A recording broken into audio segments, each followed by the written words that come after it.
Dante Scarnati, a man whose name made even the FBI tread carefully, and whose empire was worth over $700 million, was wasting away in a gold-plated fortress.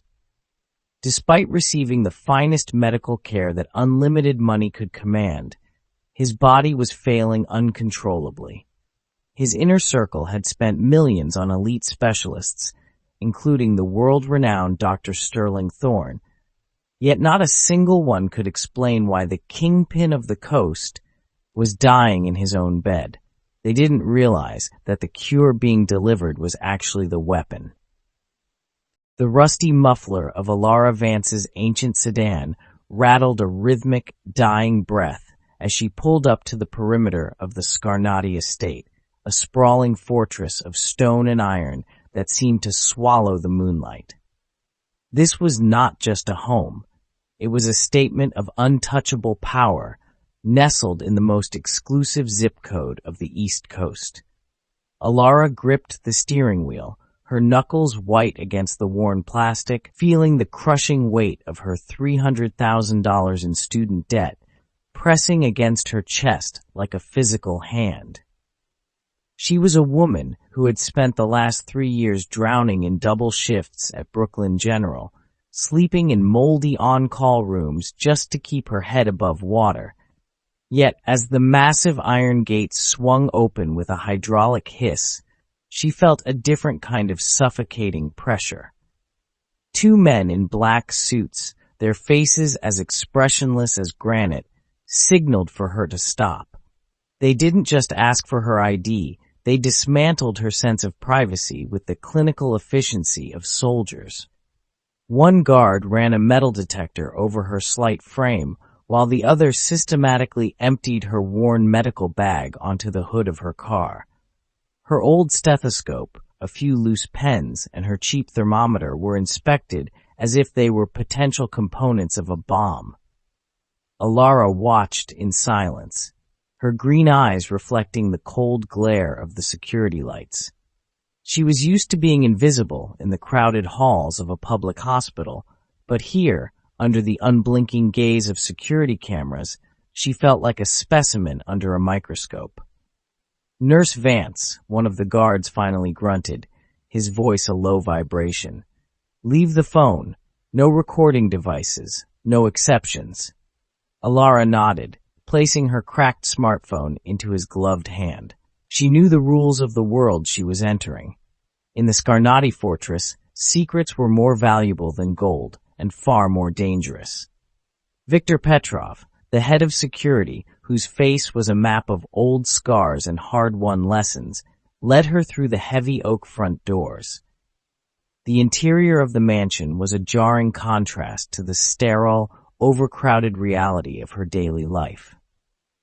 The floors were polished Italian marble that mirrored the glow of a crystal chandelier large enough to fill a Brooklyn studio apartment. Oil paintings of grim-faced ancestors lined the hallways, their eyes seeming to follow her every step. Yet, despite the opulence, the air was thick with a heavy, metallic tension. It was the scent of a kingdom under siege, not from a rival family, but from a silent killer within its own walls. Victor stopped at the entrance of a massive master suite and pushed the doors open. Inside, the room was dimly lit, dominated by a high-tech medical bed that looked out of place among the antique furniture. Lying there was Dante Scarnati. Even in his fit but weakened state, he radiated a terrifying energy. His skin was pale, his breathing shallow, but his dark eyes were sharp, scanning Elara with a predator's instinct that even illness couldn't dull. A large, intricate dragon tattoo coiled across his chest, its scales seeming to ripple with the slow rise and fall of his breath. This was the man who controlled a $700 million empire with a whisper, and for a moment, Elara felt the urge to turn and run back to the relative safety of her debt-ridden life. "So this is the one Victor recommends." Dante's voice was a low rasp, but it carried the authority of a king. A nurse from the slums to do what the elite couldn't. Before Elara could respond, a figure stepped out from the shadows near the window.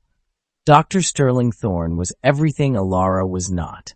Polished, arrogant, and draped in the quiet confidence of a man who had never lacked for anything. His white lab coat was pristine, and his eyes held a condescending glint as they swept over Elara's worn scrubs.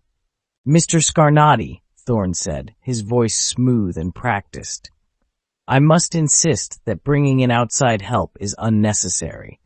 My special treatments are highly proprietary and require a certain level of sophistication.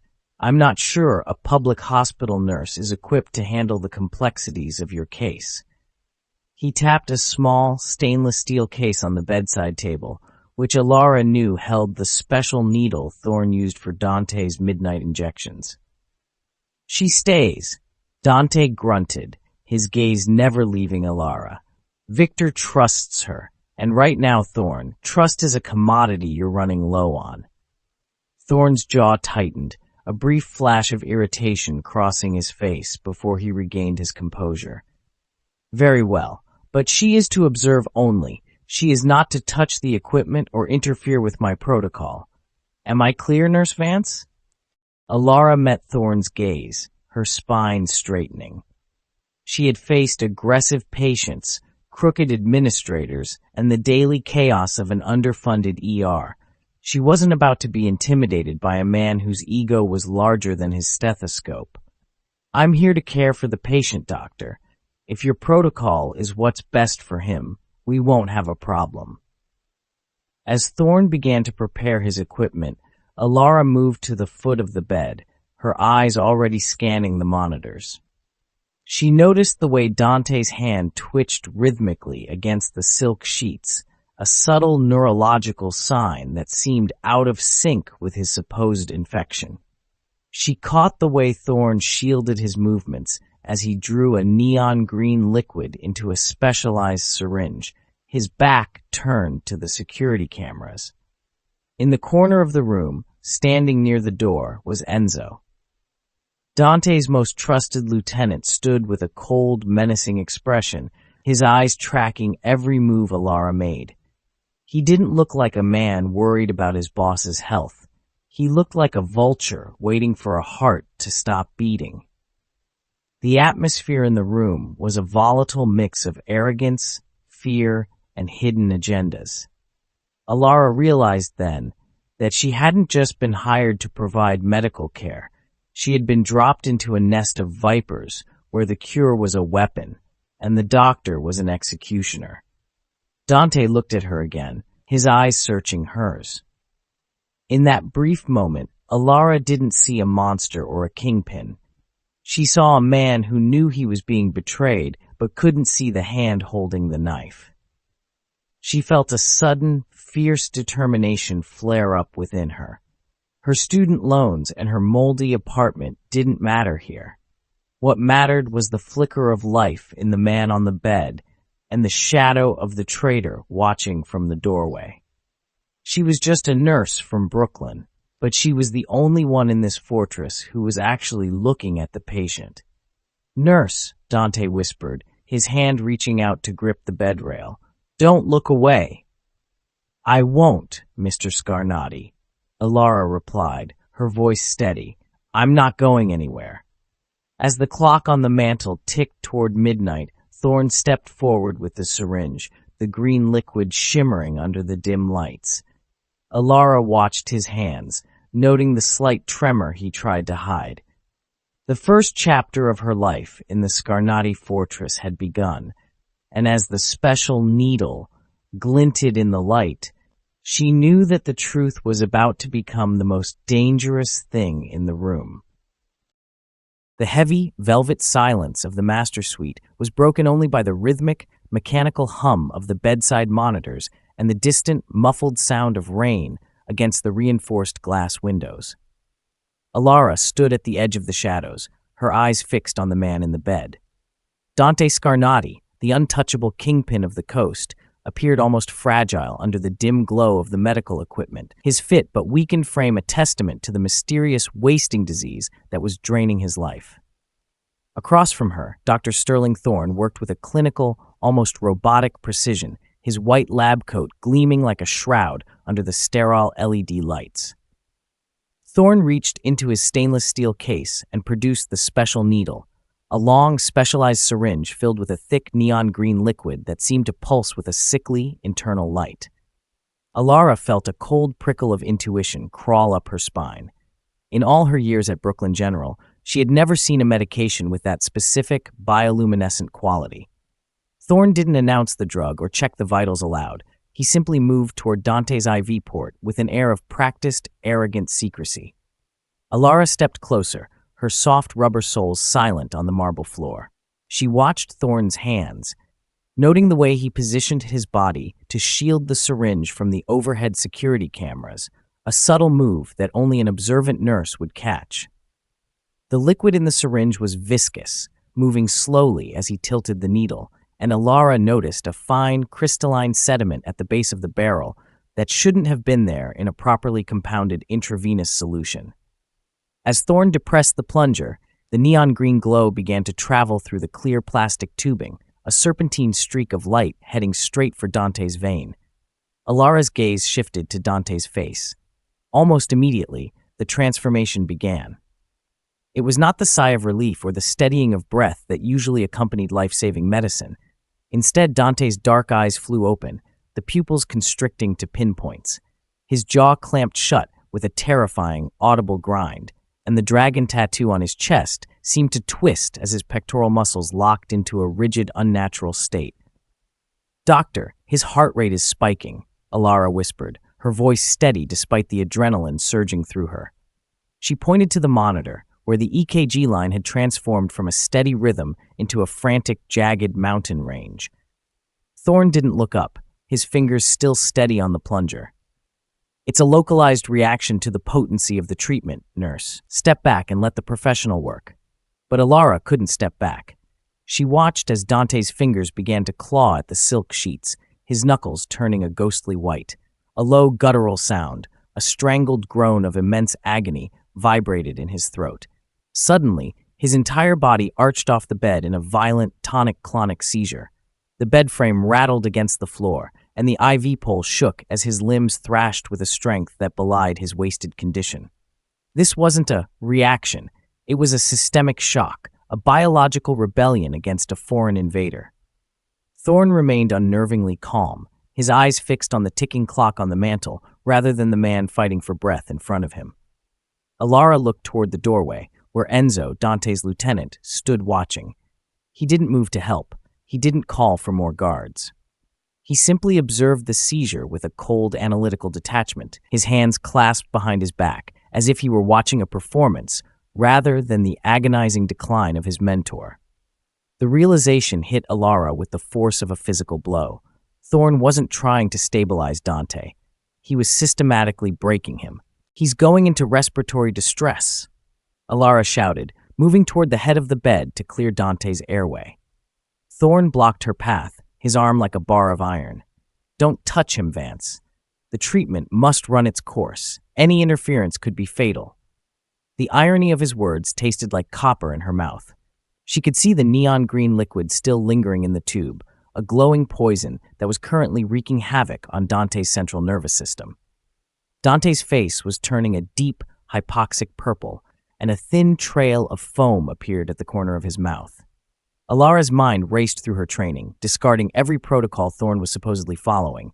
No antibiotic, no experimental steroid, and no legitimate cardiac drug caused a reaction this violent and specific. The special needle was a delivery system for something else entirely. She glanced again at the monitor. Dante's blood pressure was reaching stroke-level heights.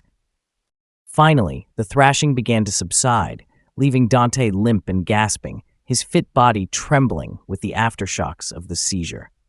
Thorne withdrew the needle with a flourish, wiped the IV port with a practiced motion, and returned the syringe to his case, locking it with a soft click. He checked Dante's pulse for only a second before turning to Elara with a sneer. "You see, the crisis has passed. The body must be shocked into recovery. I expect your notes to reflect a successful administration of the midnight dose." Elara didn't answer. She was too busy looking at Dante, who had drifted into a heavy, drug-induced stupor. She reached out and touched his hand. His skin was clammy and ice-cold, the exact opposite of the febrile warmth Thorne had claimed he was treating. She looked at the IV tubing, where the last faint traces of the green glow were disappearing into the port. In that moment, the debt she owed and the moldy apartment in Brooklyn felt like a lifetime away. She was in a den of vipers, and she was the only person who knew that the Kingpin's savior was actually his executioner. She caught Enzo's gaze as he turned to leave the room. There was a flicker of something in his eyes, not just coldness, but a warning. He knew she had seen the reaction, and he was gauging whether a broke nurse from the slums had the courage to speak up against the $700 million empire he was preparing to inherit. Elara gripped her stethoscope, the cold metal a grounding weight in her hand. The special needle had almost killed the mafia boss tonight, but the real danger was just beginning. She had 1 week to prove the betrayal, or she would become just another ghost in the Scarnati fortress. The heavy, iron-scented air of the Scarnati mansion felt thicker than usual as Elara stepped out of Dante's master suite, her heart still hammering against her ribs like a trapped bird. The image of the special needle and its sickly neon green glow burned behind her eyelids, a luminous poison that had just sent the most feared man in the city into a violent body-shaking seizure. She moved down the long, marble corridor, her soft-soled nursing shoes making no sound against the pristine floor, yet she felt as though every step echoed through the silent fortress. The grandeur of the estate, the soaring ceilings, the antique tapestries, and the crystal chandeliers now felt like the interior of a gilded tomb where the air was slowly being sucked out. She had seen enough in her years at Brooklyn General to know when a medical crisis was being manufactured. Dr. Sterling Thorne's clinical indifference to Dante's agony was not the behavior of a healer. It was the precision of a professional who was following a script written by someone else. As she rounded the corner near the library, Elara pulled back into the deep shadows of a velvet curtain. Her instinct for survival, honed in the chaotic wards of the city, told her to watch and wait. The special treatment Thorne was administering followed a rhythm that had nothing to do with healing and everything to do with a timed decline. From her vantage point, she saw the heavy oak doors of a private study swing open. Dr. Thorne stepped out, his pristine white lab coat looking jarringly sterile in the dim hallway light. He wasn't alone. Walking beside him with a predatory grace was Enzo, Dante's trusted lieutenant. In the public rooms of the mansion, Thorne maintained a facade of cold, professional superiority. But here, in the semi-darkness of the private wing, the power dynamic shifted. Thorne's shoulders were hunched, his movements frantic as he spoke in a low, desperate whisper. Enzo stood perfectly still, a dark silhouette that seemed to absorb the light around him, his presence radiating a cold, menacing authority. Elara leaned forward, her breath hitching. She realized with a jolt of terror that Enzo was the only person in the entire Scarnati organization who ever spoke to Thorne in private. The guards, the house staff, and even Victor Petrov were kept at a distance by Thorne's arrogance. Yet with Enzo, the doctor was a different man, subservient and afraid. She watched as Enzo placed a hand on Thorne's shoulder, a gesture that looked less like a comfort and more like a leash. The lieutenant leaned in close, his voice a low, vibrating murmur that Elara couldn't quite catch, but the look of pure dread on Thorne's face told the story clearly. The prestigious doctor was a puppet, and Enzo was the one pulling the strings behind the special needle. The realization transformed the mansion from a place of mystery into a crime scene. If the cure was the weapon, and the lieutenant was the one wielding it, then Dante Scarnati was being murdered in his own home by the person he trusted most. Elara felt the crushing weight of her $300,000 in student debt and her moldy Brooklyn apartment, but those concerns felt insignificant compared to the life of the man wasting away in the master suite. She was a nurse who had sworn to protect the vulnerable, and even a mafia boss deserved a chance to fight a fair fight. She watched Thorne nod frantically before scurrying away toward his private quarters, his hands trembling as he clutched his medical case. Enzo remained in the hallway for a moment longer, staring at the closed-door Dante's room. The look on his face wasn't one of grief for a dying mentor. It was the calculated gaze of a man measuring the height of a throne he was about to occupy. He checked his watch, the same rhythmic attention to time Thorn had shown during the seizure, and turned back toward the stairs. Elara waited until the sound of Enzo's footsteps faded before she emerged from the shadows. Her mind raced through the implications. To save Dante, she would have to do more than just provide nursing care. She would have to dismantle a conspiracy involving the top of the Scarnati hierarchy. She thought of Victor Petrov, the scarred head of security who had brought her into this world because he trusted her. Was he part of the plot, or was he another blind eye in a house of secrets? She moved back toward the guest wing, her thoughts as jagged as the EKG lines on Dante's monitor. Every midnight, Thorn returned with that glowing green syringe, and every night, Dante grew weaker while Enzo's power grew.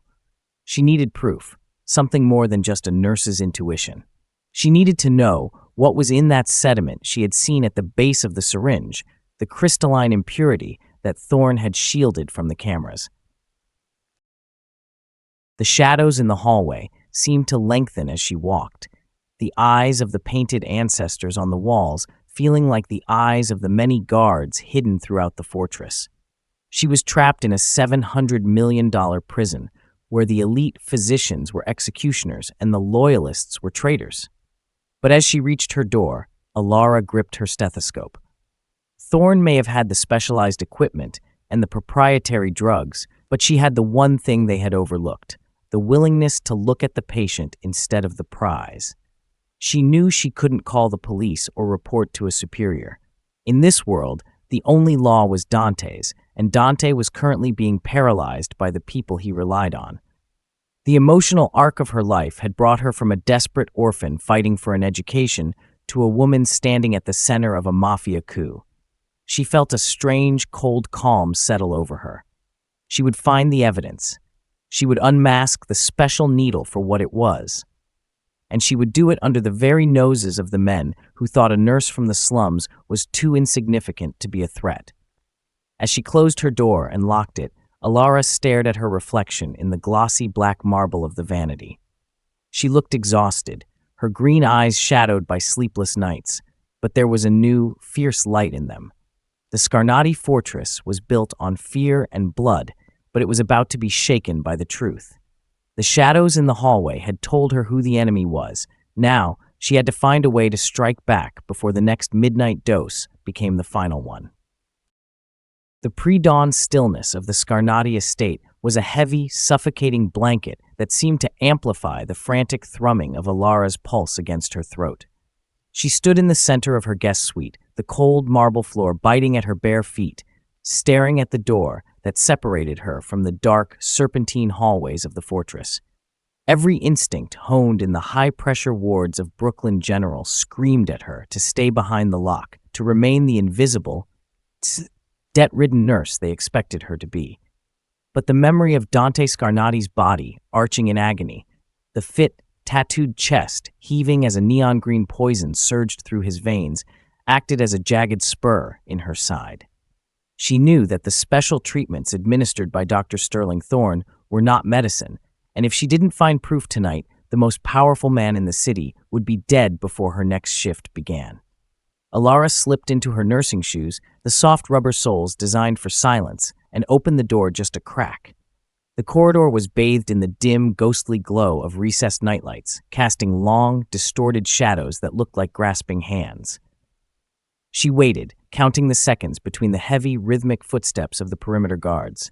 This was a house of $700 million and infinite secrets, where every corner was watched by unblinking electronic eyes. However, she had noticed earlier that Thorn, in his insufferable arrogance, treated the medical waste area as his own private sanctuary, a place where the help never dared to linger. She moved with the fluidity of a ghost, hugging the walls where the shadows were deepest. Her heart hammered a frantic rhythm against her ribs as she reached the service wing. This was the belly of the beast, where the pristine marble of the upper floors gave way to functional tile and the scent of industrial cleaner.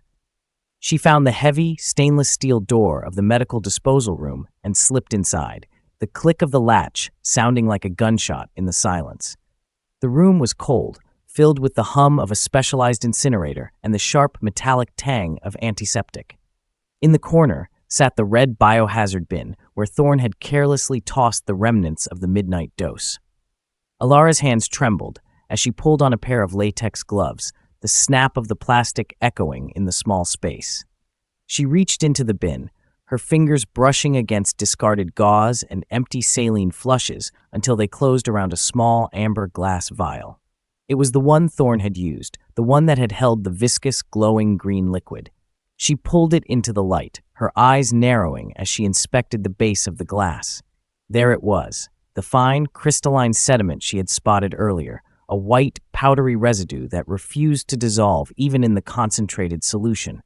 She pulled a small, sterile glass slide and a portable reagent kit from her pocket, tools she had smuggled in from the hospital, hidden beneath her scrubs during the initial search. With the precision of a woman who had performed thousands of blood draws under pressure, she scraped a tiny amount of the residue onto the slide. She added a drop of the reactive agent, her breath hitching as she watched the chemical interaction. At Brooklyn General, she had seen her share of accidental poisonings and drug overdoses, but this was something different. This was sophisticated. This was intentional. As the reagent turned a deep, bruised purple, Elara felt a wave of icy clarity wash over her. It wasn't an antibiotic or an experimental cardiac drug. The sediment was a concentrated form of digitalis mixed with a synthetic neuroinhibitor, a combination that would mimic a natural heart failure while simultaneously paralyzing the central nervous system to prevent the patient from speaking or fighting back. Thorne wasn't treating an infection. He was inducing a slow-motion cardiac arrest. He was turning Dante's own heart into a ticking time bomb. A floorboard creaked in the hallway outside, and Elara froze, the vial clutched tightly in her hand. She pressed her back against the cold steel of the incinerator, her breathing shallow and silent. Through the small, reinforced window of the door, she saw a shadow pass, the silhouette of Enzo, Dante's trusted lieutenant. He moved with a predatory slowness, his presence in the service wing at 4 a.m., confirming every dark suspicion Elara held. He wasn't checking on the security, he was checking on the progress of his executioner. He was the one who had hired Thorne, the one who had ensured the special treatments remained private, and the one who stood to inherit the Scarnati throne once the illness took its final toll. The emotional weight of the discovery threatened to crush her. She was a nurse from the slums, a woman who had fought for every inch of her education, and she was currently holding the death warrant of a mafia king in her hand. If she stayed silent, her debts would be paid, she could walk away, and nobody would ever know a nurse had seen the truth. But as she looked at the vial, she thought of Dante, the fit man with the dragon tattoo who had looked her in the eye and whispered for her not to look away. He was a monster to the world, but in this room, he was a patient, and she was his only line of defense. Elara tucked the vial and the slide into the hidden pocket of her scrubs, her jaw setting in a line of fierce determination. She had the proof, but in this fortress, proof was only as good as the person who could deliver it. She knew that Enzo would be watching her more closely now, his suspicion growing with every hour she remained in the mansion. She had to get this evidence to someone Dante trusted, someone who wasn't on Enzo's payroll. She thought of Victor Petrov, the scarred head of security who had brought her here. She had to gamble her life on the hope that his loyalty to Dante was stronger than his fear of Enzo. She slipped out of the disposal room and retraced her steps, the shadows now feeling like allies rather than enemies. The Scarnati fortress was a labyrinth of betrayal, but she was no longer just a victim of her debt. She was a witness. As she reached the safety of her room and locked the door, Elara stared at the amber vial one last time. The neon green glow was gone, replaced by the dark, cold reality of a conspiracy that reached to the very heart of the family. She was just a nurse from Brooklyn, but tonight she had unmasked a killer. The next midnight dose would not be a treatment, it would be a confrontation. And as the first light of dawn began to gray the horizon, Elara Vance knew that her battle for Dante Scarnati's life had only just begun.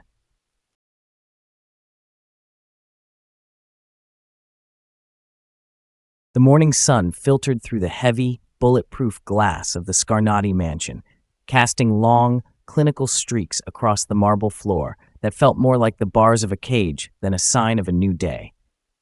Elara sat on the edge of her bed, the amber vial she had scavenged from the biohazard bin pressing into the palm of her hand like a hot coal.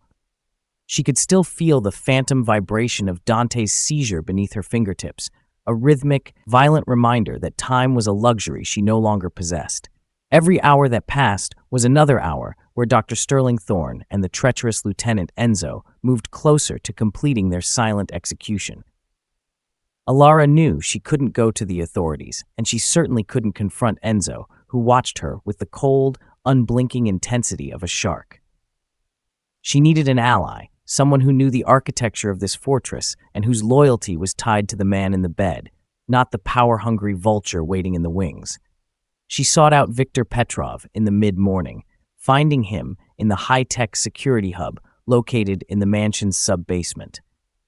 The room was a labyrinth of monitors, a flickering wall of electronic eyes that saw everything but understood nothing of the biological war being waged upstairs. Viktor sat in a heavy leather chair, his scarred face illuminated by the blue light of the screens. He looked tired, the lines of age and combat deeply etched into his skin, and for the first time, Elara saw a flicker of genuine worry in his eyes as he watched a live feed of Dante's room. He was a man who had built his life on a foundation of service to the Scarnati name, and the slow, unexplained decline of his master was clearly eating away at him. "Nurse Vance," Viktor said, his voice a low, gravelly rumble that seemed to vibrate in the small room. "The boss had a rough night. Thorne says it's the peak of the infection. He told me not to disturb you until noon." He turned his chair to face her, his gaze sharp and assessing. "You look like you haven't slept since you arrived in this house. Is there something the specialists aren't telling me?" Elara took a deep breath, her heart hammering a frantic, uneven rhythm against her ribs. She moved closer, ensuring the heavy steel door was fully engaged before she spoke. "Viktor, I'm going to show you something, and if I've misjudged you, I won't leave this room alive. But if I'm right, Dante won't survive another 48 hours. She pulled the small glass slide and the amber vial from the hidden pocket of her scrubs, laying them on the desk between them. Viktor frowned, his heavy brows knitting together as he looked at the white, crystalline sediment settled at the base of the vial. "What is this?" Thorne said the treatments are proprietary, highly sensitive. "It's murder, Viktor," Elara said, her voice a sharp, clear blade in the sterile air of the hub. "I retrieved this from the medical waste Thorne disposed of last night. I ran a basic reagent test with a kit I smuggled in. This isn't an antibiotic. It's a concentrated neurotoxin mixed with a cardiac stimulant. It's designed to induce a slow-motion heart failure while paralyzing the patient's ability to cry out or resist. The seizures we're seeing? That isn't a reaction to a cure. It's the brain's final, desperate attempt to survive an overdose of digitalis and synthetic inhibitors." The silence that followed was heavy and cold, filled only by the low hum of the servers. Viktor stared at the vial, his hands curling into massive, weathered fists. He had spent his life protecting Dante from bullets, bombs, and rival syndicates, yet he had opened the gates and let the executioner walk right through the front door. "Thorne? I've known him for years. He's treated the family since the old man was in charge. Why would he do this?" "Because he's not the one in charge," Elara countered, stepping into his space, her green eyes blazing with a fierce, protective light. "I saw them, Viktor, last night in the private hallway. Thorne and Enzo. Thorne was terrified. He looked like a man on a leash. Enzo isn't worried about Dante's health. He's managing his decline. He's the one who ensured the cameras are disabled during the midnight dose. He's the one who vetted Thorne's special protocol. Dante isn't dying of a disease. He's being replaced, and Enzo is using the doctor to clear the path." Viktor surged to his feet, the chair skidding across the floor with a harsh, metallic screech. His face was a mask of pure, unadulterated rage, the scar on his temple pulsing with the beat of his heart. For a second, Elara thought he might strike her, that the truth was too heavy for him to hold, but then he looked back at the monitor showing Dante's pale, tattooed chest. The fit man, who had once been a titan of the city, was now a shadow, being picked apart by the very people he had elevated. "I've seen Enzo meeting with the Vulov family contacts," Victor whispered, more to himself than to her. "I thought it was business, expanding the territory. But if Dante dies, the alliance with the Russians becomes his alone. He's selling the empire out from under us." He turned to Elara, his eyes now hard and cold as mountain stone. "What do you need from me, nurse? If I move against Enzo now without absolute, undeniable proof that the boss can see, the other lieutenants will tear this house apart in a civil war. I need to catch them in the act." "I need to intercept the next dose," Elara replied, her voice steady and determined. "But I can't do it alone. Enzo is always watching. I need you to create a blind spot in the security feed, specifically during the midnight injection. I need you to ensure that when I move to stop Thorn, your men don't put a bullet in me before I can show Dante what's in that syringe. And most importantly, I need you to help me secure a sample of the fresh dose before it enters his system." Victor looked at her, truly seeing the broke nurse from Brooklyn for the first time. He saw the iron in her spine and the unwavering courage in her gaze. A woman who was risking everything for a man the world considered a monster, simply because she was a healer. He reached out and placed a massive hand on her shoulder, a gesture of solemn, dangerous partnership. "You have my word, Elara. I will handle the cameras. My personal detail, men I've bled with, will be at the door. When you make your move, I will be right behind you." He took the slide and the vial, locking them in a reinforced floor safe beneath his desk. "Go back to your room. Act like the exhausted girl they think you are. Let Thorn believe he's still the master of that sick room. But when the clock strikes 12, we end this." Elara nodded, a strange sense of relief washing over her. She was still in the den of vipers, but she was no longer alone. As she climbed the stairs back to the opulence of the main floor, she saw Enzo standing at the far end of the gallery, watching her with that same cold, shark-like smile. She didn't look away. She had the guards' trust. She had the truth. And tonight, the Scarnati fortress would finally learn that the smallest person in the room could be the most dangerous. The afternoon sun began to bleed into a bruised violet across the manicured horizon of the Scarnati estate, casting long, skeletal shadows through the floor-to-ceiling windows of the grand gallery. Elara moved through the silence of the fortress, her footsteps muffled by the heavy Persian rugs, yet the quiet felt deceptive, like the stillness before a predator strikes. She had just left the sub-basement, her skin still prickling from the weight of Victor's massive hand on her shoulder and the dangerous pact they had forged in the blue light of the security monitors. The amber vial was safely locked away, but the knowledge of its contents felt like a physical burden, a heat that emanated from her chest and made every breath feel shallow. She was a nurse who had spent her life navigating the visible wounds of the city's forgotten, but here, the wounds were invisible, festering beneath layers of silk, marble, and absolute power. She was halfway to the kitchen to fetch a fresh basin of water for Dante when a shadow detached itself from the mahogany paneling of the library corridor. Enzo stepped into her path with a grace that was both elegant and terrifying. He didn't rush, he simply occupied the space, his presence a cold front that seemed to drop the temperature of the hallway by 10 degrees. He was dressed in a suit that cost more than Elara's annual salary at Brooklyn General, charcoal wool, perfectly tailored to his lean, hungry frame, and his eyes, the color of wet slate, held a terrifyingly sharp clarity. In that moment, Elara realized that while Dr. Thorne was the weapon, Enzo was the hand that had aimed it, and he was beginning to realize that his target was moving. "Nurse Vance," Enzo said, his voice a low, melodic purr that held the vibration of a warning. "You seem to be spending a great deal of time exploring the lower levels of this house. I was under the impression your duties were confined to the sick room." He stepped closer, entering her personal space with a deliberate lack of hesitation. "A woman in your financial position should be more concerned with the task at hand than with curiosity. Curiosity is a luxury that people with $300,000 in debt can rarely afford." Elara felt the blood drain from her face, but she forced her jaw to remain steady. She had faced the most aggressive junkies and the most broken souls in Brooklyn. She would not let this man see her tremble. "I was looking for Victor, Mr. Enzo. I had questions about the boss's heart rate fluctuations. I thought it best to consult security before adjusting the monitor alarms." Enzo tilted his head, a thin shark-like smile touching his lips but never reaching his eyes. "Victor is a soldier, Elara.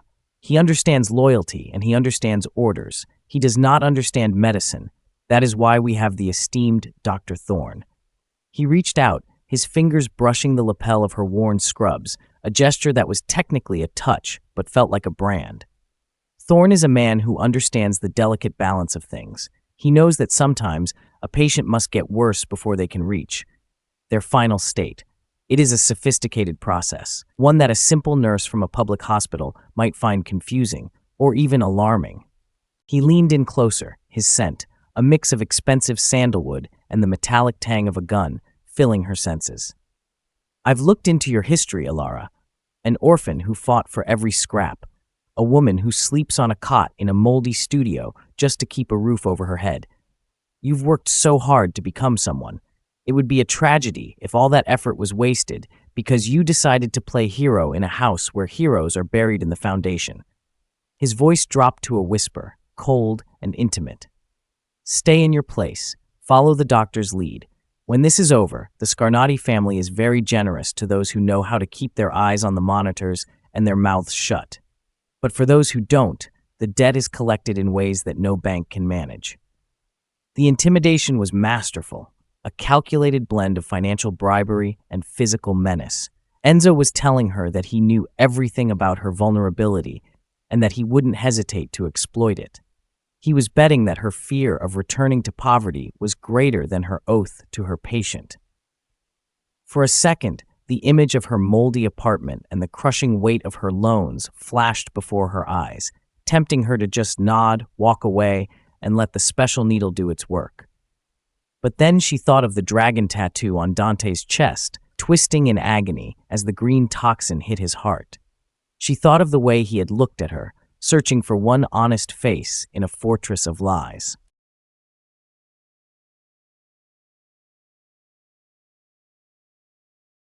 "I understand my place, Mr. Enzo," Elara said, her voice dropping into a low, clinical tone that masked the fire in her gut. "My place is at the bedside of a man who is currently dying under my watch. As a nurse, I don't care about the foundation of this house. I care about the heartbeat inside it. And if that heartbeat stops because I wasn't doing my job, then I've already lost everything I worked for." Enzo's smile widened, but it was the grin of a man who had just confirmed a kill. He patted her shoulder, a gesture that felt like a death warrant. "Admirable. Such spirit is rare these days. Just remember, Elara, hearts stop for many reasons. Sometimes it's a disease, sometimes it's a doctor, and sometimes it's just the natural consequence of being in the wrong room at the wrong time." He stepped aside, gesturing toward the master suite. "Go back to your patient. Dr. Thorne will be there shortly for the evening assessment. I trust you won't give him any reason to doubt your professional discretion." Elara walked past him, her spine as rigid as a steel rod. She could feel his eyes on her back, a physical weight that didn't lift until she had turned the corner. When she finally reached the safety of the bathroom near Dante's room, she splashed cold water on her face, her hands shaking so violently that she nearly dropped the basin. Enzo knew. He might not know about the vial or the alliance with Victor yet, but he knew she was a threat. The intimidation hadn't been a warning to stay away. It was a psychological probe to see if she would break. She stared at her reflection, the green-eyed girl from the slums who was now standing between a mafia king and his executioner. The stakes had been raised beyond anything she had imagined. It wasn't just about Dante's life anymore. It was about her own. But as she dried her face and straightened her scrubs, a cold, hard resolve took hold. Enzo thought she was weak because she was poor. He thought she was manageable because she was in debt.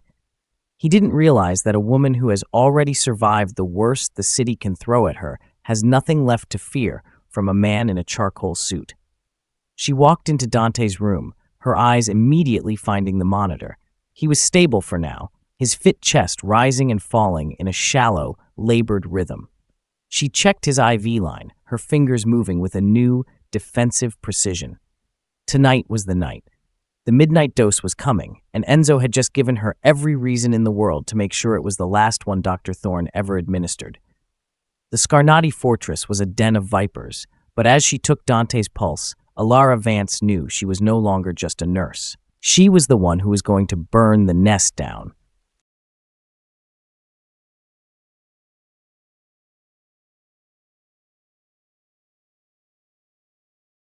The grandfather clock in the main gallery chimed 3 times, the sound vibrating through the marble floors of the Scarnati mansion like a funeral bell.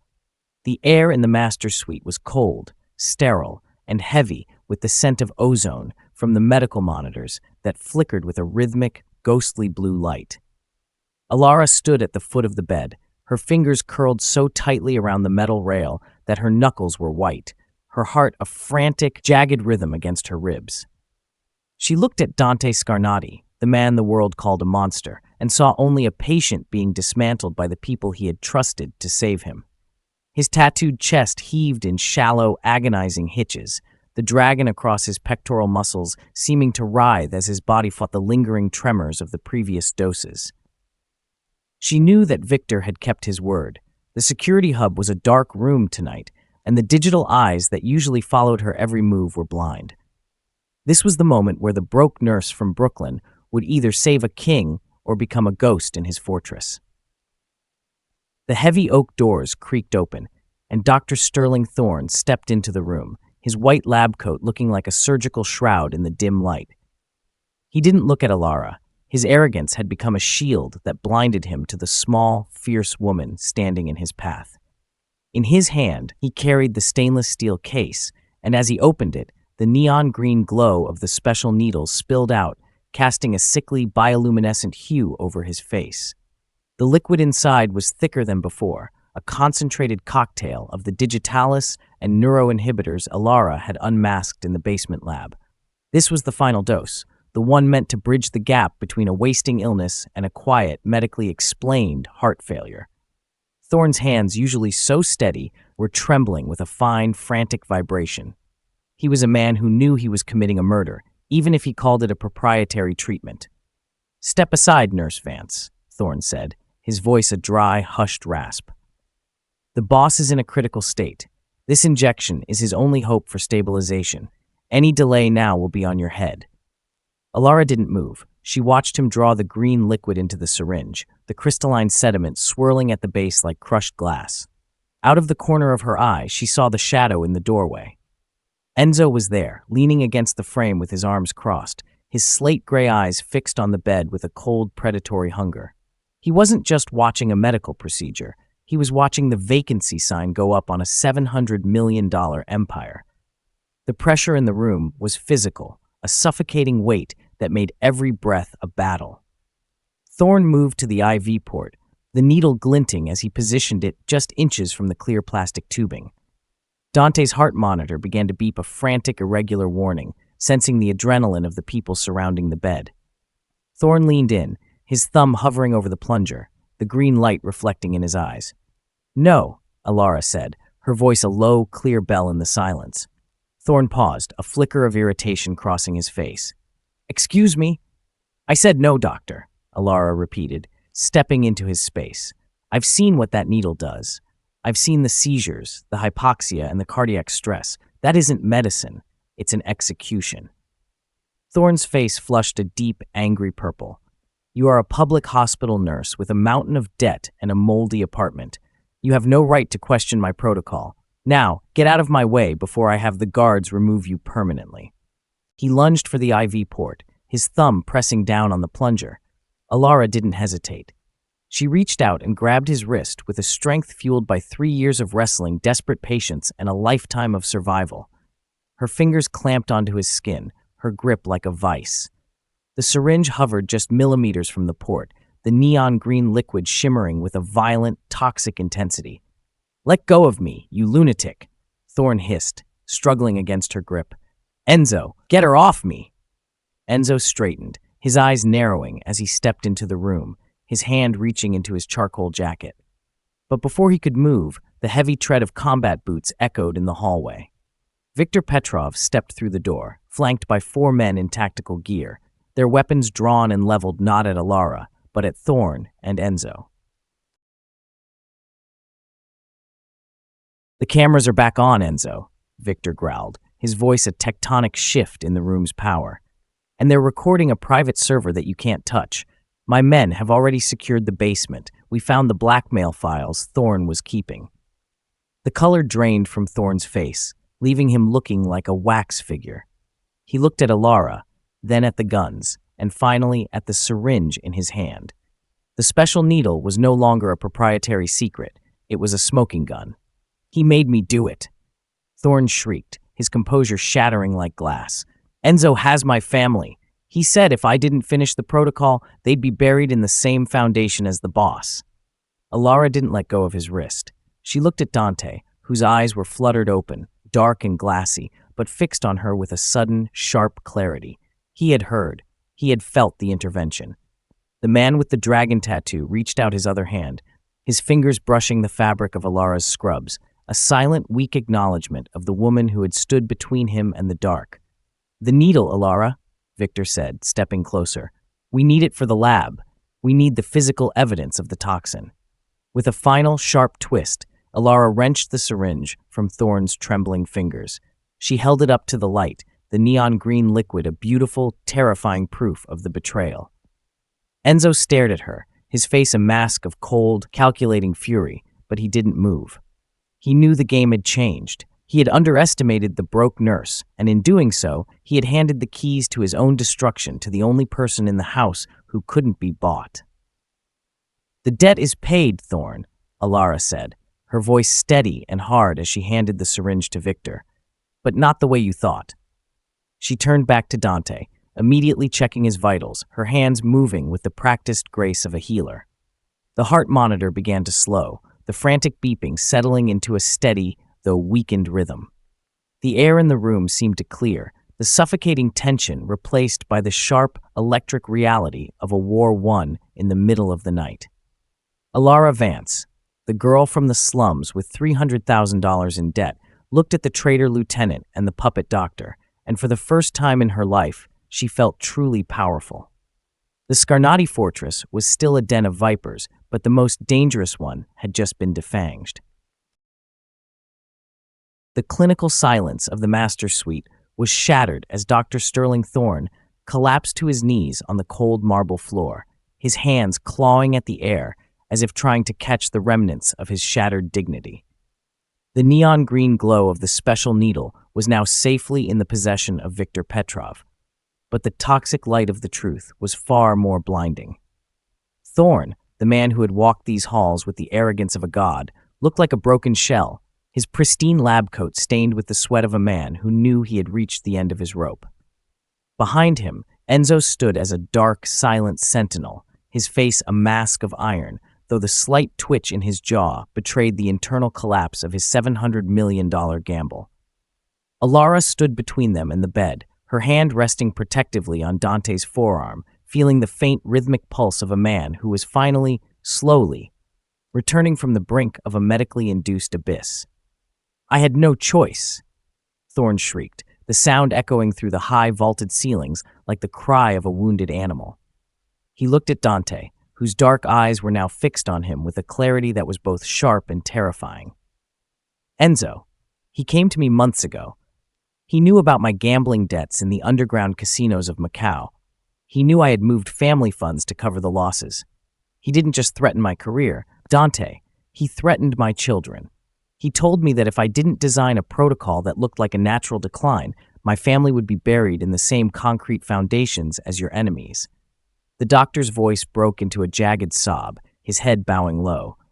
"Every dose of that green poison was an order from the man standing right next to you. I am a doctor, a healer, but Enzo turned me into a common hitman." The room seemed to freeze, the air turning into a thick, suffocating liquid that was impossible to breathe. Elara watched Enzo, expecting a denial, a violent outburst, or a desperate plea for mercy. But the lieutenant didn't move. He simply stared at the kneeling doctor with a look of pure, unadulterated disgust. The betrayal wasn't just in the poisoning, It was in the calculated, cold-blooded efficiency with which Enzo had managed the entire operation. He had used Thorne's weakness to exploit Dante's vulnerability, turning the sterile sanctuary of a sick room into a killing floor. Elara felt a wave of nausea wash over her as she realized the depth of the conspiracy. It wasn't just about a throne, it was about the total destruction of a man's legacy by the person he had raised like a brother. "He's lying to save his own skin, boss," Enzo said, his voice a low, vibrating growl that held no hint of fear. He took a step forward, his hand still hidden inside his charcoal jacket. "The doctor has been losing his mind since the infection started. He's looking for a scapegoat for his own professional failure. Why would I kill the man who gave me everything? Why would I destroy the empire I helped build?" "Because you were tired of being the shadow, Enzo." Viktor Petrov's voice rumbled from the doorway, the sound of a tectonic shift in the mansion's power. The head of security stepped into the light, holding a tablet that flickered with a stream of data. "My team just decrypted the private server in Thorne's office. We found the logs. Every time a dose was administered, an encrypted signal was sent to your personal device. We found the bank transfers to the Vulov family. You weren't just killing Dante, you were selling the East Coast territories to the Russians in exchange for their support when you took over." Victor's eyes were cold as mountain stone as he leveled his weapon at Enzo's chest. "The guards at the gate, the ones you thought were yours? They've been replaced by men who still remember what it means to be loyal to a Scarnati." Dante Scarnati shifted in the bed, a low, guttural sound vibrating in his heaving chest. He looked at Enzo, the man who had been his right hand for 15 years, the man who had stood by him through gang wars and federal indictments. The dragon tattoo across his chest seemed to pulse as his muscles locked in a spasm of genuine, heartbreaking rage. With a strength that defied his wasted condition, Dante reached out and gripped the bedrail, his knuckles white and trembling. "Enzo," he rasped, the word a jagged piece of glass in his throat. "I gave you my trust. I gave you a seat at my table, and you fed me to the wolves while I slept." Enzo's mask finally cracked. The cold, analytical detachment vanished, replaced by a flare of pure, unbridled resentment. He didn't pull his gun. He knew Victor's men would turn him into a sieve before he could clear his holster. Instead, he looked at Dante with an intensity that was almost physical. "You were getting soft, Dante. You were worried about legitimacy and legacy while the world was moving on without us. You were going to let the Scarnati name fade into a memory. I was saving the empire. I was doing what you didn't have the stomach for anymore. If it wasn't for this broke little nurse from the slums, the transition would have been seamless. The world would have mourned a great man, and a stronger one would have taken his place." Elara didn't look away from him. She felt the weight of his hatred, but she also felt the solid, grounding reality of the patient beneath her hand. She was the broke nurse, the girl with $300,000 in debt and a moldy apartment, but she was the one who had seen the neon green lie in the dark. She had been the only one in this fortress of $700 million who was actually looking at the man instead of the money. The emotional arc of her life had brought her to this moment, a confrontation between a parasitic ambition and a healer's oath. She wasn't a soldier or a mafia queen, but she had unmasked the traitor. "Get them out of my sight," Dante whispered, his voice gaining a cold, terrifying edge as his adrenaline finally burned through the last of the neuroinhibitors. "Victor, take Thorne to the basement. Keep him alive until the toxin is fully neutralized and we have the names of everyone involved. As for Enzo," Dante looked at his lieutenant one last time, his gaze as final as a tombstone. "Take him to the warehouse. I'll deal with him when I can stand on my own 2 feet." The guards moved with surgical precision, hauling Thorne to his feet and dragging him from the room while Victor personal detail surrounded Enzo. The lieutenant didn't fight. He walked out with his head held high, the calculated shark smile still lingering on his lips as if he were already planning his next move. The room was suddenly quiet, the frantic beeping of the monitors settling into a steady, rhythmic cadence. Elara stood at the bedside, her hand still resting on Dante's arm, her body trembling with the aftershocks of the confrontation. Dante looked up at her, his dark eyes searching hers. The fit man with the dragon tattoo was still a shadow of his former self, but the life was back in him, a fierce, burning light that money and power could never buy. "Nurse Vance," he said, his voice a low, sincere rumble. "You saved more than my life tonight. You saved my family from a cancer I couldn't see." He reached out, his hand covering hers. His skin was finally warm. "The Scarnati family never forgets a debt, and yours is one I can never truly repay." Elara managed a faint, weary smile. The debt, the moldy apartment, the fear, it all felt like a lifetime ago. She was just a nurse from Brooklyn, but tonight she had broken the special needle and brought a king back from the dead. The Scarnati fortress was still a place of secrets, but the traitor had been revealed, and as the first true light of dawn began to touch the marble floors, Elara Vance knew that the cure had finally begun.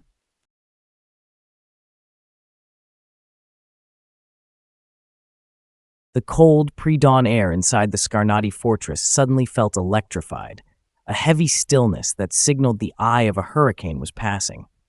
Elara stood at the bedside of Dante Scarnati, her fingers resting on the steadying rhythm of his pulse, a stark contrast to the chaos that had just unfolded.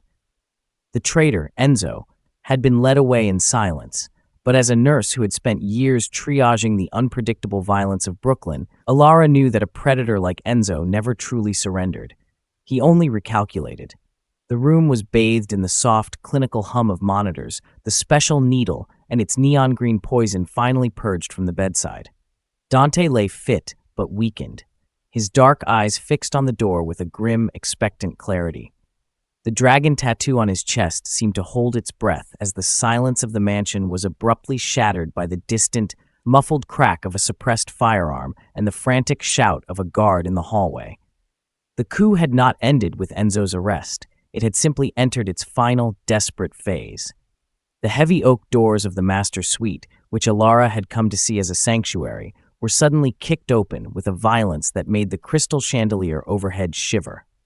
Enzo had somehow broken free from his escort, fueled by a mad, cornered ambition that refused to die.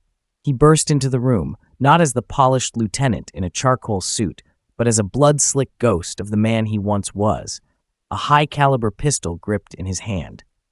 Behind him, 3 loyalists who had been hidden in the mansion's service wing surged forward, their faces masks of cold, professional murder. They weren't here to negotiate or to bargain. They were here to cauterize the truth by eliminating the patient and the nurse who had unmasked the lie. Viktor Petrov's personal detail reacted with the surgical speed of elite soldiers. Gunfire erupted in the confined space of the sick room, a deafening staccato roar that replaced the rhythmic beeping of the heart monitors. Bullets tore through the velvet curtains and shattered the black marble of the vanity, sending shards of stone flying like shrapnel. Elara didn't scream. The reflex for survival took over, a cold, hard instinct honed by 1,000 nights of emergency room trauma. She threw her body across Dante, using her own frame to shield his vulnerable chest from the lead rain. She felt the hot wind of a near-miss whistle past her ear, the impact of a bullet thudding into the heavy mahogany headboard just inches from her skull. The emotional arc of her life had brought her to this moment. The girl who had nothing was now the only shield for the man who had everything. "Get down!" Viktor bellowed, his own weapon roaring as he stepped into the line of fire. He moved with a heavy, unstoppable grace, his scarred face a map of pure, protective fury. One of Enzo's loyalists was caught in the chest, his body thrown backward into the hallway, but Enzo himself was a shadow, darting behind a heavy walnut armoire. The room was filled with the acrid, biting scent of cordite and the sharp tang of ozone as the medical equipment was struck. A monitor near Elara's head exploded in a shower of sparks and glass, the screen going dark as the Kingpin of the coast was plunged into a chaotic, half-lit battlefield.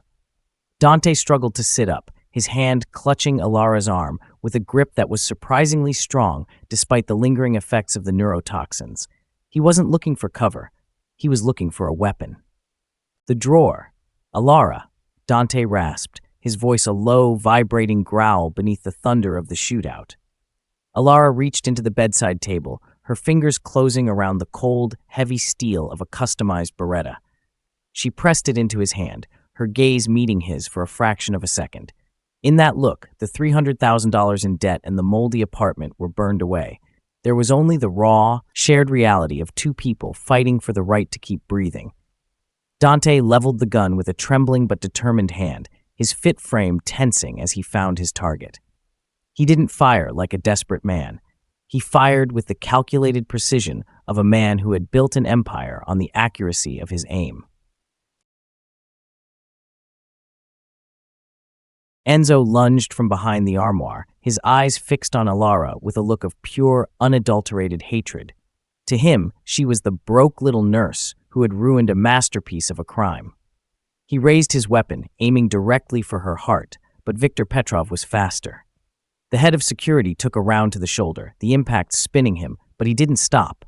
He tackled Enzo into the marble hearth, the two men disappearing into a frantic, blurred struggle of limbs and steel. The remaining two loyalists were cut down by Victor's guards, their bodies collapsing onto the pristine white rugs as the high-stakes coup reached its bloody conclusion. The final gunshot was different, a single, sharp crack that seemed to echo longer than the others. Silence fell over the room, a heavy, ringing quiet that was more terrifying than the noise. Victor stood over Enzo, his breathing ragged and heavy, his hand clutching his bleeding shoulder. Enzo lay on the hearth, his slate-gray eyes staring at the ceiling, the light of his $700 million dream finally extinguished. The traitor who had used a special needle to kill his mentor had died by the very violence he had tried to manage from the shadows. Dante lowered the Beretta, his fit chest heaving as he sank back into the pillows, the adrenaline finally leaving his system. Elara immediately went to work. She didn't wait for the smoke to clear or for the guards to secure the perimeter. She was a nurse, and the room was once again a trauma ward. She checked Dante's vitals first, her hands steady as she ensured the stress hadn't sent him back into cardiac arrest. Then she turned to Victor, tearing a strip of silk from a fallen curtain to create a makeshift pressure bandage for his shoulder. She moved with a clinical, focused intensity that commanded the room. The guards stood back, watching the small, blood-streaked woman command the space that had just been a war zone. The Scarnati fortress had been shaken to its core, but the heart of it was still beating. Dante watched her as she worked, his eyes filled with a profound, unshakable respect. He had seen soldiers die for him and lieutenants kill for him, but he had never seen someone fight for him simply because it was their duty to keep a life from fading. "Nurse Vance?" he whispered, his voice gaining strength as the danger receded. You stayed." Elara looked at him, her green eyes reflecting the first true light of dawn as it finally broke through the bullet-shattered windows. "I told you I wasn't going anywhere, Mr. Scarnati," she replied. The coup was over, the traitor was dead, and as the sirens of Dante's private medical response team began to wail in the distance, Elara Vance knew that the debt was no longer hers.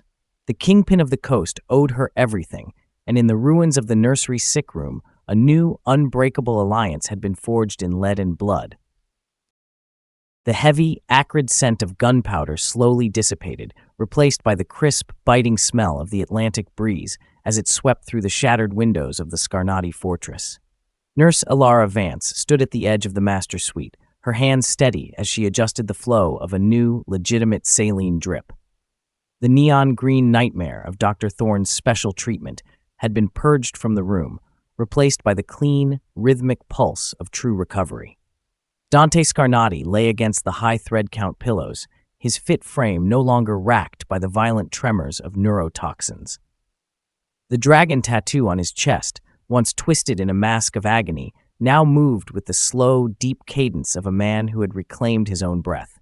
Outside, the sun was fully risen, casting a brilliant, unforgiving light over the marble floors that had so recently been a battlefield. But inside the room, a profound and quiet transformation was taking place. Elara moved with a clinical grace that had earned the silent reverence of every guard stationed in the hallway. She was no longer just the broke nurse from Brooklyn to them. She was the woman who had stood in the line of fire, the one who had unmasked a lieutenant and defanged a doctor. As she checked Dante's vitals, she felt the weight of his gaze, not the predatory stare of a mafia kingpin, but the grounded, intense respect of a man who had found the one thing money could never buy: absolute loyalty. Dante reached out, his hand no longer cold or clammy, and covered hers as she noted his blood pressure. His grip was firm, a physical anchor in the wake of the storm. "Nurse Vance," Dante said, his voice a low, resonant rumble that had regained its commanding edge. "You look as though you haven't slept since the gates first opened for you. My team is here now. The best doctors from the city, legitimate ones, are waiting in the gallery. You should rest." Elara managed a faint, weary smile, brushing a stray lock of dark hair from her forehead. "A nurse doesn't rest until the shift is over, Mr. Scarnati, and given that I've spent the last few hours picking glass out of your headboard, I think I'll stay until the new team is fully briefed. I don't trust anyone else with your vitals just yet." Dante chuckled, a sound that held a hint of the old, dangerous charm. "Stubborn. I suppose that's why you're still alive. Victor tells me that Enzo's accounts have been frozen, and the Vulov family has retreated back to the shadows. The coup is over, but the house is empty. I find myself in need of a new inner circle, one built on something more substantial than greed." He signaled to a man in a sharp, dark suit who stood by the door. Not a guard, but a legal representative. The man stepped forward, placing a thick, cream-colored envelope on the bedside table. "Open it," Dante commanded softly. Elara hesitated, then picked up the envelope. Inside was a single, notarized document from a major financial institution. She scanned the lines, her breath catching in her throat. Every cent of her $300,000 student debt had been paid in full. The predatory interest, the looming defaults, the weight that had dictated every waking second of her life for years, it was gone. Below that was a title deed to a refurbished brownstone in a quiet, safe corner of Brooklyn, far from the mold and the dampness of her studio apartment. She looked up at Dante, her green eyes shimmering with a mix of shock and overwhelming relief. "I told you the Scarnati family never forgets a debt," Dante said, his expression solemn. "But this is not a payment for your services, Elara. This is the removal of your chains. A woman with your heart should not be tethered to the floor by someone else's ledger. You are free to walk out those gates and never look back. You could return to your hospital, live in your new home, and forget you ever heard the name Scarnati." The room fell into a heavy, expectant silence. Elara looked at the document, then at the shattered room, and finally at the man in the bed. She thought of her life before, the invisibility of the public wards, the crushing isolation of her poverty, and the hollow feeling of fighting for a system that didn't care if she drowned. Here, in the heart of this dangerous, opulent fortress, she had found something she hadn't expected: a sense of purpose. She had saved a life that everyone else was trying to steal. She had found a strength she didn't know she possessed. "And if I don't want to leave?" Elara asked, her voice steady and clear. Dante's eyes narrowed slightly, a spark of genuine surprise flickering in the dark depths. "This is a dangerous world, Elara. There will always be another Enzo. There will always be another shadow. If you stay, you won't just be a nurse. You will be the one who sees what I cannot. You will be the family's most trusted protector. You will have a seat at my table, and your word will carry the weight of my own." Elara stood tall, the exhaustion of the night falling away to reveal a core of polished iron. She wasn't the girl from the slums anymore. She was the woman who had broken the special needle. She was the healer who had become a shield. "My shift isn't over, Dante, and I think you'll find that a nurse from Brooklyn is much harder to kill than a lieutenant in a charcoal suit." Dante reached out, taking her hand and pressing it to his chest, right over the dragon tattoo. "Then it is settled. A new order for a new era." The emotional arc that had begun with a desperate woman crossing a threshold of fear had ended with a queen of her own making. Elara Vance looked out at the sprawling Scarnati estate, no longer a prisoner of her past, but the architect of a formidable future. She had crossed the iron gates as a stranger, but she would remain as the one person the most powerful man in the city trusted with his life. The debt was paid, the traitor was dead, and as Elara turned to brief the incoming medical team, she knew that her true life had only just begun. The Scarnati fortress was no longer a cage, it was her domain, and she would guard its heartbeat with the same fierce, unbreakable resolve that had brought her through the dark. The moral lesson's true power lies in observation, not status. The story highlights that despite having $700 million and the best specialists, the elite were blinded by arrogance or greed. It was Elara's humble, clinical focus on the patient that uncovered the truth. Integrity is the ultimate currency. Elara was offered financial freedom through bribery and intimidation, yet she chose her professional oath over her personal debt. The lesson is that doing the right thing eventually provides a far greater reward than a shortcut through betrayal. The danger of blind trust. Dante's near demise was caused by a man he raised like a brother. The story warns that power often attracts parasites who use care as a camouflage for malice. Redemption through courage. Even a man seen as a monster by society can be saved and changed by the selfless courage of another. It suggests that human connection and genuine care can break through the hardest of shells. If you were in Elara's shoes, drowning in debt, would you have taken Enzo's money and stayed silent? Or would you have risked everything to save a man the world calls a monster?